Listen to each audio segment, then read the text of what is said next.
A man stands in a boxing ring with his arms spread wide. He is 6 feet 3 inches tall. He weighs 210 pounds. He is the heavyweight champion of the world. He has defeated every challenger who has faced him.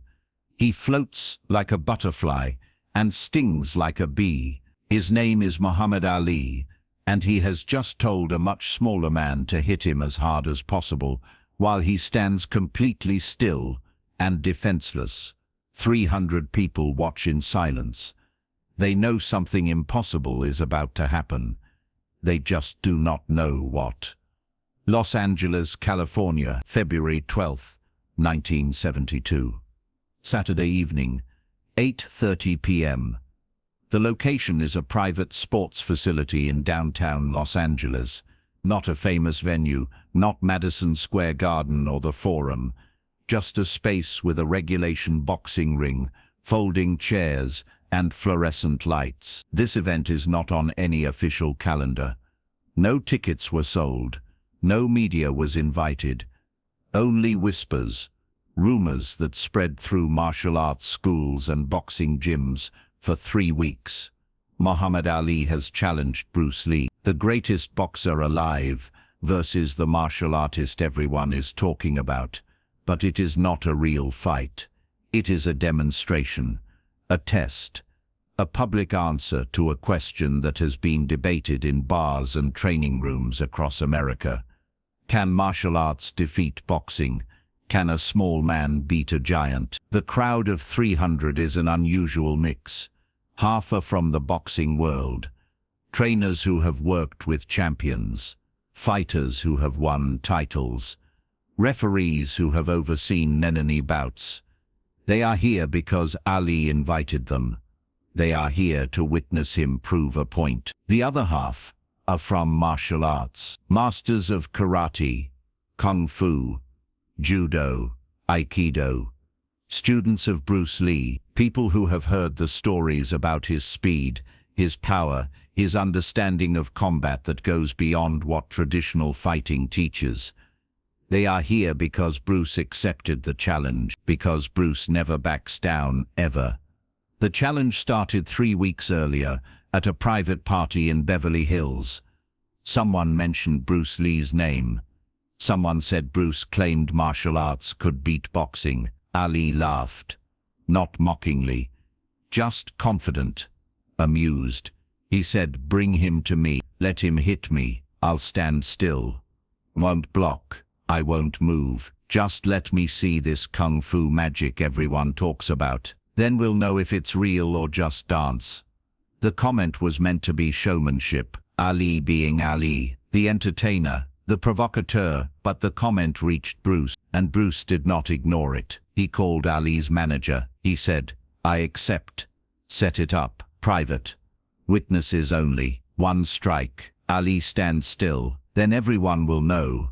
So here they are. 300 witnesses packed into a space designed for maybe 150. Standing room only. The air is thick with cigarette smoke and tension. People who rarely occupy the same spaces now shoulder to shoulder. Boxing legends next to kung fu masters. Skeptics next to believers. Everyone united by one thing. The need to know what happens when the unstoppable force meets the immovable object. Bruce Lee enters first.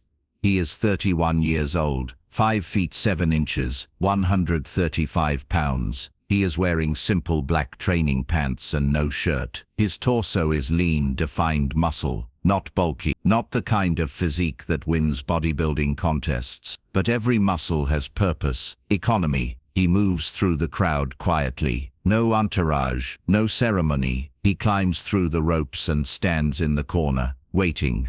Muhammad Ali enters 5 minutes later. The contrast is immediate and shocking. He is 6 feet 3 inches, 210 pounds of heavyweight muscle. His shoulders are massive. His arms are thick. His chest is a wall. He is wearing white boxing shorts with a black waistband. Red gloves hang from his hands even though he will not use them. He He has just told the referee to take them off. He will not need them. He bounces into the ring, shakes the ropes, waves to people he knows. He is in his element. This is theater. This is what he does best. The referee is a professional. He has worked Ali's fights before. He stands between the two men and explains rules that are not really rules, because this is not really a fight. Ali will stand in the center of the ring, arms down or spread, his choice. Bruce will strike once, one time, anywhere above the waist, head or body. Ali will not defend, will not move. After the strike, it is over. Win, lose or draw, it ends. Both men agree.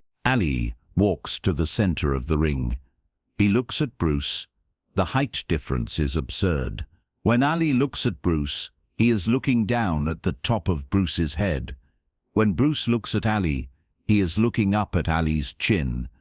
Ali spreads his arms wide, completely open, his chest exposed, his chin raised, his entire body a target. He is giving Bruce everything.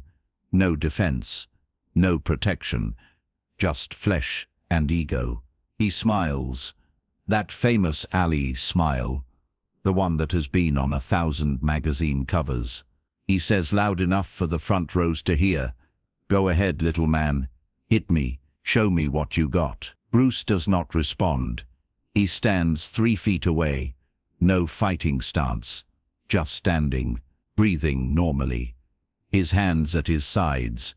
For 3 full seconds, he does not move at all. Just watches Ali, studies him. The crowd begins to murmur. Some people think Bruce is afraid. Some think he is calculating. Some think this is all a setup and nothing real will happen. Then Bruce takes one small step forward. 6 inches. He is now 2 feet from Ali. Close enough to reach, close enough to strike. But still he does not raise his hands, does not shift his weight, just stands there, looking at a specific point on Ali's body. Not the face, not the chest, lower, the solar plexus. That cluster of nerves below the sternum where the diaphragm attaches, where a precise strike can shut down breathing instantly. Ali notices Bruce looking at that spot. His smile falters slightly. Just for a second. Something in Bruce's eyes. Something that says this is not a game. Bruce's right hand moves. Not from a fighting stance. Not from a chambered position. Just from his side. It travels maybe 8 inches total. The fist does not wind up, does not telegraph, does not announce its intention. It simply appears in motion, a straight line from rest to target. The speed is invisible. People watching swear later they never saw the hand move. They only saw the impact. The sound is sharp, not a thud, a crack, like a whip snapping. Bruce's fist lands exactly where he was looking. Solar plexus, dead center. The precision is surgical. The force transfer is complete. All of Bruce's body weight, all of his understanding of leverage and structure, all of his years of training focused into 1 square inch of impact. Ali's body reacts before his brain can process. His diaphragm spasms, air explodes from his lungs. His mouth opens but nothing comes in, only out. His hands drop from their spread position. They go to his stomach, automatic, reflexive. His knees buckle, not because of pain, because his body has stopped obeying him. The signal from his diaphragm to his brain is screaming, "Cannot breathe, cannot breathe, cannot breathe." Ali sinks to one knee, then both knees. He is on the canvas now, hands on his thighs, head down, mouth open, gasping, trying to remember how to inhale. His face has gone from confident to confused to panicked in 3 seconds. The greatest heavyweight champion in the world. The man who has taken punches from Sonny Liston, Joe Frazier, George Foreman, the man who has been hit by the hardest hitters in boxing history, is on his knees, unable to breathe. dropped by a single strike from a man 75 pounds lighter. The arena is silent. 300 people, not one sound. They are trying to process what they just witnessed, trying to reconcile what they thought they knew about fighting with what just happened. Ali is still on his knees. 5 seconds now. 6, 7. Finally, his diaphragm releases. Air rushes back in. Loud, desperate. He gasps. Once, twice, 3 times. Bruce stands exactly where he was. He has not moved, has not celebrated, has not even changed his expression. Just standing, watching, waiting. The referee moves toward Ali. Champion, are you okay? Can you breathe? Ali nods slowly. His breathing is returning, ragged but functional. He looks up at Bruce. The smile is gone. The arrogance is gone. Something else has replaced it. Respect. And something deeper.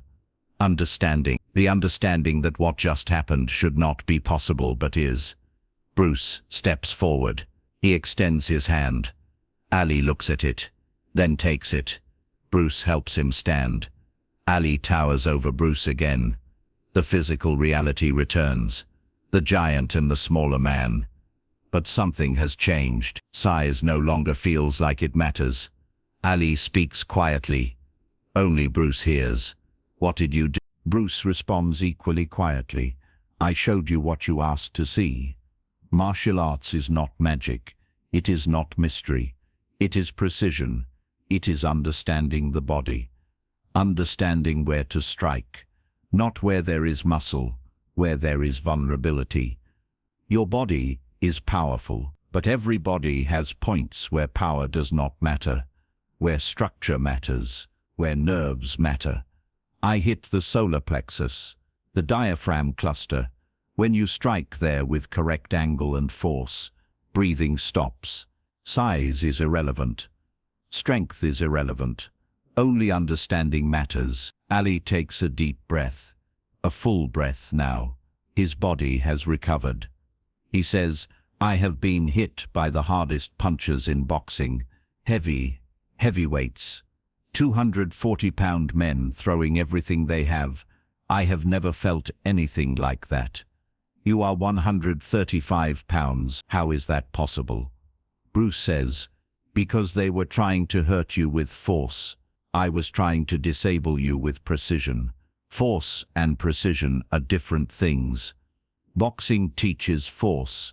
Martial arts teaches precision. You asked which is real. Now you know. Ali nods slowly. Then he does something unexpected. He raises Bruce's hand. The traditional gesture of a winner. The acknowledgement from a champion to another warrior. The crowd erupts. Not in cheers, in noise, confusion, disbelief. Arguments break out immediately. People shouting, did that really happen? Was it staged? How could Ali go down from one punch from someone that small? Bruce does not stay for the aftermath. He does not give interviews, does not speak to anyone. He simply walks through the crowd and leaves, out the door, into the Los Angeles night. He does not need recognition. He came to answer a question. The question has been answered. His work is done. Ali stays longer. He talks to trainers, to other fighters, to friends. He tells them all the same thing. Bruce Lee hit me. I did not see it coming. I could not breathe. I will never forget that. But the world outside that room does not believe the story. It spreads through boxing gyms and martial arts schools. It appears in magazines as rumor, as myth. People call it impossible. They say it was staged. They say Ali must have faked it. Because how could a 135-pound man drop Muhammad Ali with one strike? It violates everything boxing teaches, everything weight classes protect, everything size is supposed to guarantee. But 300 people saw it. 300 witnesses who spent the rest of their lives telling the story. Some people believed them, most did not. In later years, when reporters asked Ali about Bruce Lee, he would smile that famous smile and say Bruce was fast, real fast. but he would not elaborate, would not confirm details, would not give the full story, because the full story sounds like fantasy. Privately, to friends, to family, Ali would admit the truth. He would say, "Bruce Lee hit me once, one time. I did not see it. I could not stop it, and I went down." That little man had something I have never seen in any boxer. He understood the body in ways we do not. I am not ashamed I went down. I am honored. I got to feel what real precision is. Bruce Lee never spoke publicly about that night. In interviews, when asked about Ali, he would say, "Ali is the greatest boxer who has ever lived. No martial artist should disrespect that." But he would not discuss the challenge, would not confirm or deny, would not feed the myth, because for Bruce, it was not about defeating Ali. It was about demonstrating a principle, the principle that fighting is not about size or strength. It is about understanding, and understanding does not require size. The recording that night was forbidden. No cameras, no video, just witnesses, and witnesses can be dismissed, can be called unreliable, can be accused of exaggeration. So the moment exists only in memory, in 300 different versions, in arguments that continue 50 years later. Did it really happen? Could it happen? Was Bruce Lee really that good? The answer is yes. It happened. 300 people saw it. Muhammad Ali felt it. And in that moment, everything that boxing believed about weight and power was challenged by a man who understood something deeper. That the body is not a fortress, it is a system. And systems have weak points, and weak points do not care about size. Ali's career continued. He won more fights, defended his title, became the most famous athlete on earth. But that night stayed with him. He carried it quietly. A private knowledge, a moment when his invincibility was pierced by precision he could not defend against. Bruce Lee died a year and a half later, July 20, 1973, 32 years old. Brain edema. The world mourned a legend they were just beginning to understand. Ali sent flowers to the funeral. The card said simply, "To a true warrior, from another warrior. Respect." The story of that night has been told 10,000 times in 10,000 ways.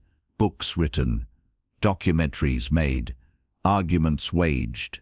Some say it proves martial arts superiority. Some say it proves nothing, because it was not a real fight. Some say it never happened at all. But 300 people know the truth.